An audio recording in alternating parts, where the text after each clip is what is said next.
Hello, welcome back. I am dishfishh and I create videos on how to make, save, and invest money. Today's video, as you know from the title, is a stock markets video. But before we jump into the video, I want to kind of briefly talk about my motivation on starting this channel. But if you're not interested, then I'll leave the timestamp here and you can directly skip into the video. But if you're interested on knowing my journey, then keep watching.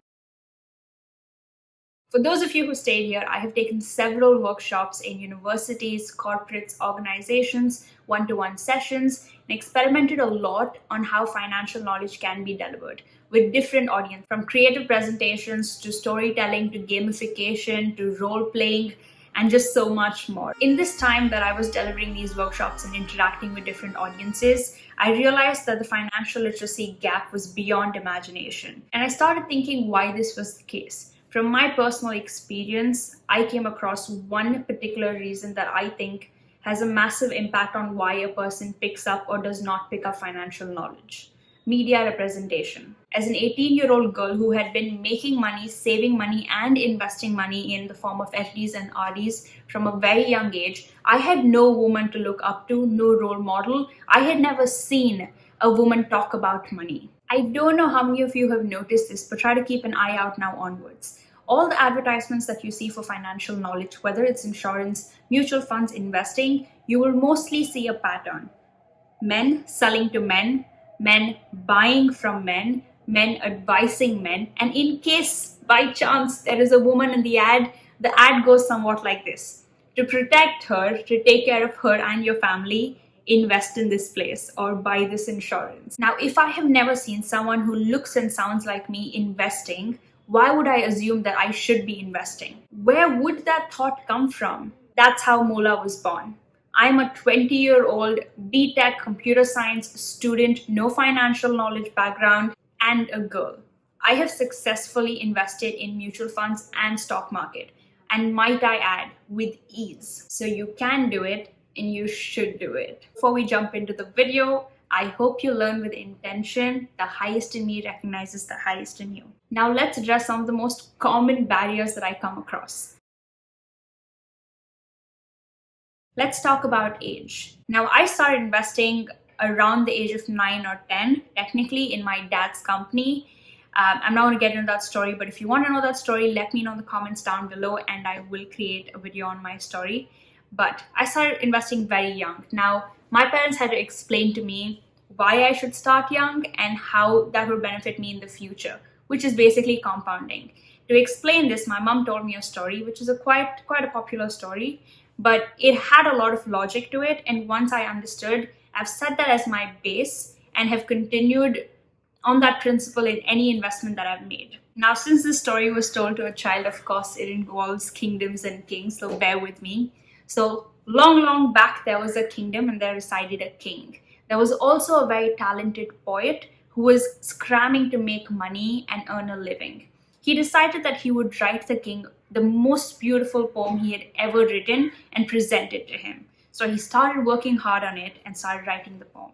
When the time came, he went to the king and presented his poem and got lots of praise for it. The king was very happy and asked him what he wanted in return. How could he be awarded for this beautiful poem that he had presented? The poet then looked at the chessboard and said his award would be, in one single box of the chessboard, a single rice be placed, and with every checkbox, the rice be doubled, the rice grains. So the first checkbox had 1 grain, the second checkbox had 2 grains, the third one had 4, 8, 16, 32, 64 and kept doubling. And he would consider that that would be his award. The king asked if he was sure again, saying, "Is this all you want? It seems like a very small price." The poet said he was sure, and so the king began counting. By the 10th checkbox, it was 500 grains. By the 20th checkbox, it was 5,24,000 something.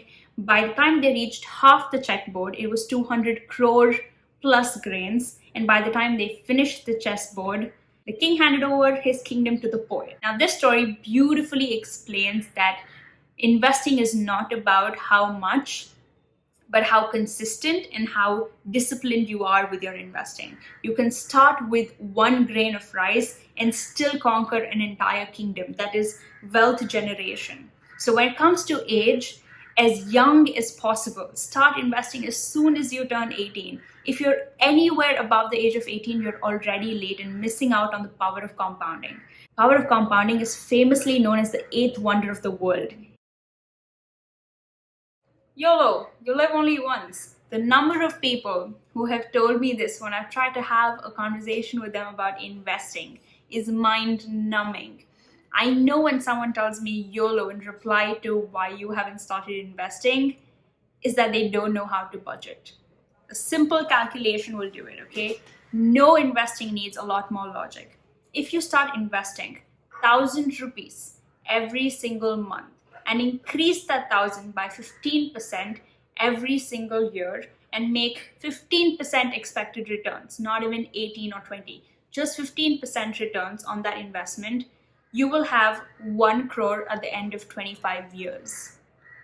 How does investing 1,000 rupees take away from you living only once? You can still live your life at its maximum potential. I have mentioned this before.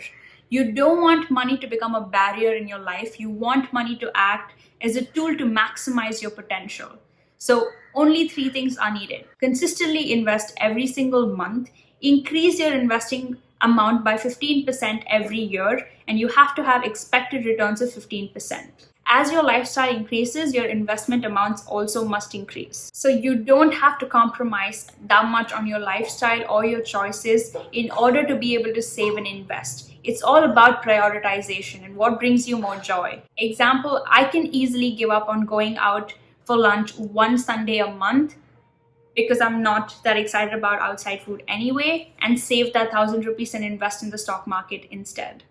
Now, according to what your prioritization is, find out where you can get this money and start investing right now. The calculation that we just did is called an SIP calculator. I will leave the link to SIP calculator down below, and you can calculate based on your amounts and your budgets and find out how much you should be investing, how much you should be incrementing, and how much you can make out of that.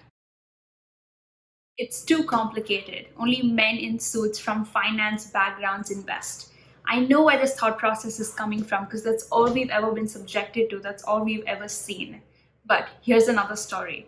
In a survey conducted in the US, 10-year-old kids were asked to invest and experienced investors were asked to invest. And the results were compared. Guess who made more returns? Yeah, the kids.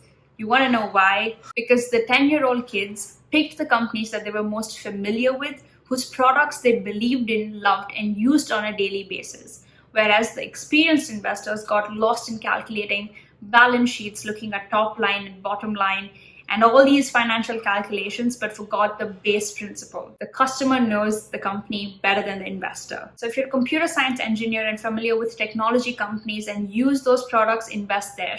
If you're from a commerce background and interested in finances and financial sector, invest in banking and financial sector and companies that you're familiar with there. Everyone has used products that they absolutely love, whose parent companies are listed on the share market. If you really enjoy Mary Biscuit, then there is Britannia that you can buy. If you're an arts person and if you've used Fevicol for the longest time and absolutely enjoy that product, you can buy the parent company Pidilite. Basically, investing in stock market is not so much about suits and being in the finance sector. It's a lot more to do with common sense and logic.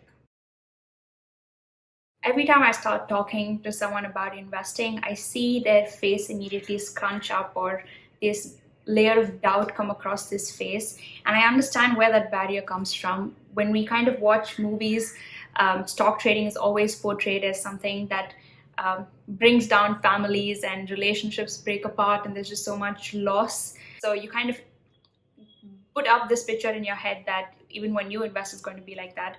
But when normal investors, regular investors like you and me, who don't necessarily want to make stock trading as a career option, so you're not day trading where you sit every day across a screen and you're constantly buying and selling shares, but you want to put across a percentage of your income for your future investment so that you can support yourself in the future, it is a very different picture.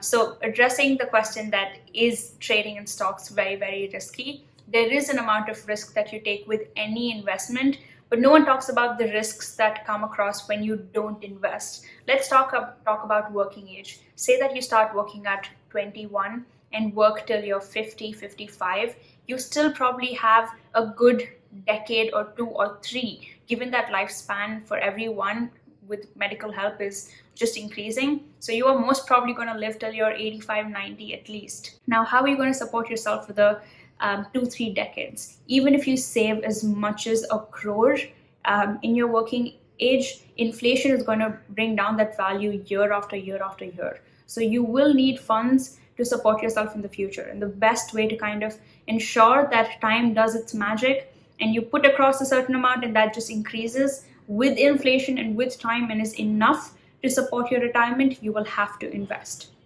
Second is inflation. Say that we are not thinking about the future and you are someone who chooses to work all your life and is sure about a well-protected future.